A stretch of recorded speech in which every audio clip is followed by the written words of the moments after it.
This podcast is produced by the Harwood Productions Podcast Network.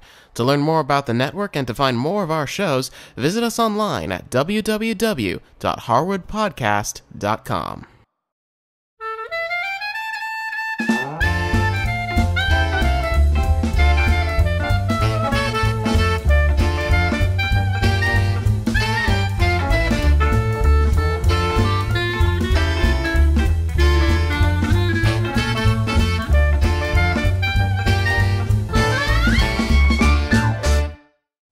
Hi, this is Cindy Harris, and welcome to our first episode of Nothin But Muffins.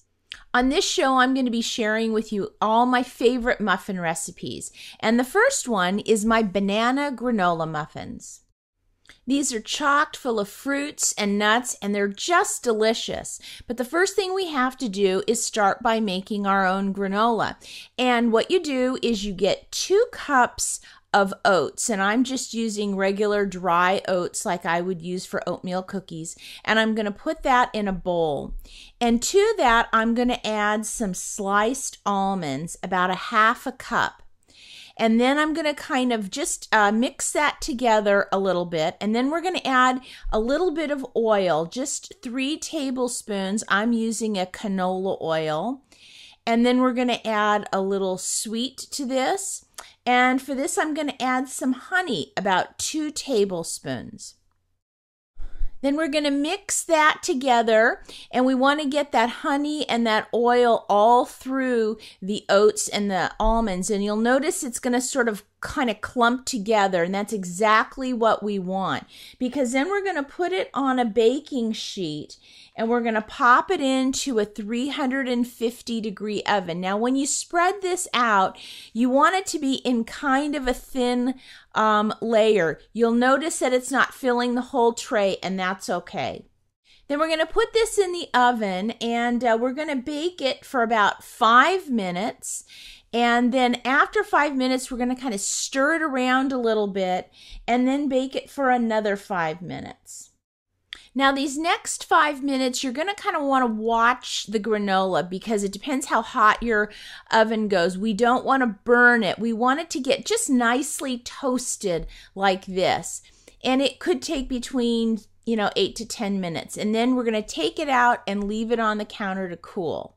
Then we're going to add some really yummy ingredients to this granola. The first thing I like to get is some cashews, and I like to get them whole and unsalted if you can possibly find them. I like to put 1/2 cup of those together with some dried apricots. And what I do is I just chop these up a little bit. We want them to be kind of on the small side because too big will take up too much room on the topping and in the muffin. So we want to chop them up a bit and end up with about 1/2 cup of apricots. And then that's going to go into the bowl with the cashews.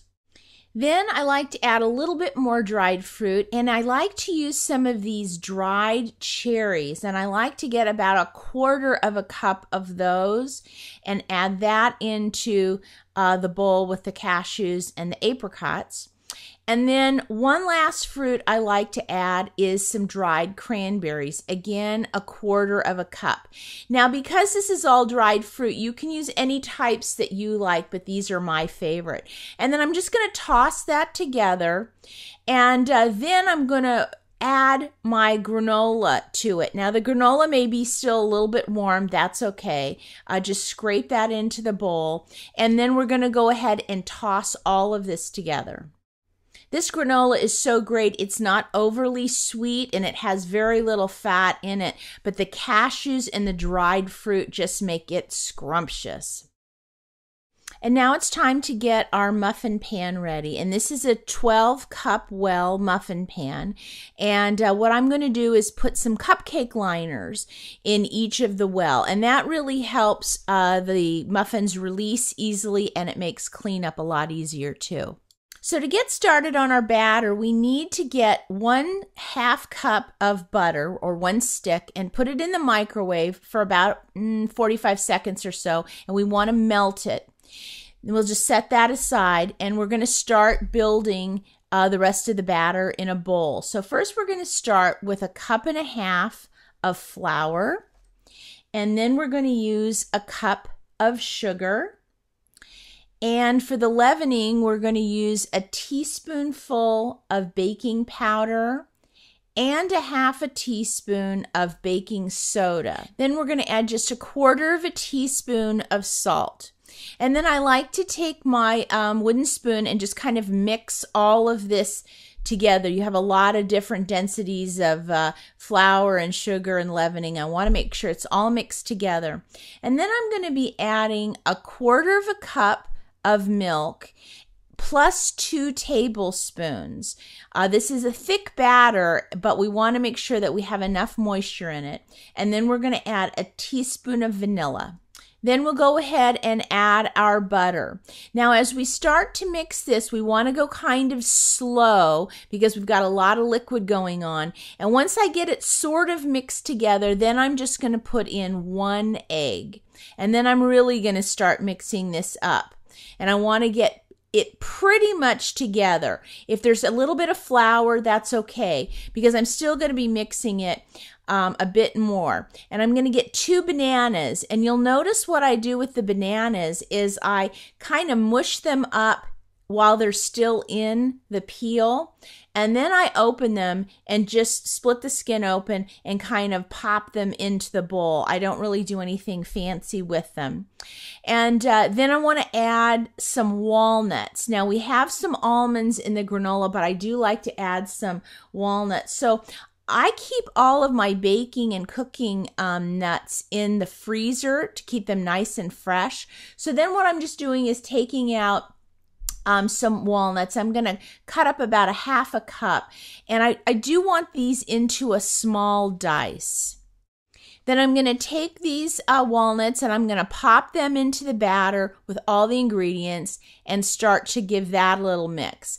Now, one of the things I like to do at this point is once it's real mixed up, I like to go over to the granola and I like to put in about 2 handfuls of granola. I like those nuts and that fruit in the batter as well. And then you're just going to go ahead and make sure everything is mixed up. And then I like to take a cookie scoop and I go ahead and I measure out 1 scoop in each cup. And then if I find I have a little bit of extra batter, I go ahead and sort of top them off. These end up being about 3/4 of the way filled up. And you don't want to fill them all the way to the top because the next step is to be adding some granola on top of these muffins. And here we go. I just get a little pinch. I try to get some nuts and some of the dried fruit, and I just very carefully place them on top of the batter. And I kind of press it in just a teeny bit. And what you'll do is just go along and do this with each of the muffins. You can see how pretty the combination of the dried fruit and the cashews are with this granola. It's really nice. You get the orange from the apricot and the red from the cherries and from the cranberries. And it just makes for a really substantial muffin. Now, if you find you have a little bit of granola left over, don't worry about it. You can just put this in a baggie. It's wonderful with milk, like for cereal in the morning, or you could just nibble it. And once these are ready, you're going to put these in a 350-degree oven, and these are going to bake for about 25 minutes. Now, when they come out of the oven, I do like to always do the toothpick test on them. And all you do is choose one of the center muffins, put a toothpick right in the middle, and if they come out clean, then they're good to go. Now, I just let them cool in the muffin pan for about 5 minutes, and then I get either a fork or my offset spatula, and I start to transfer them over to a cooling rack. Now, you don't have to wait too long. These muffins are fantastic warm out of the oven like this. And add, maybe some yogurt or some fruit and juice, and you've got a really nice breakfast going on here. Now, here's another tip I wanted to share with you. When you make muffins, you don't always have to eat them all up over the next few days. So what I do is I serve them one morning, the morning I bake them, and then when they're cooled, I wrap each one individually in plastic wrap, and then I put them in a zip bag in the freezer. Then whenever anybody wants a nice hot muffin, they can just take it out and pop it in the microwave. Well, I want to thank you all for watching today. If you'd like the recipe for these muffins, just go to our website and visit the Nothin But Muffins show notes. And also, if you have any questions, please send me an email. I'll see you next time.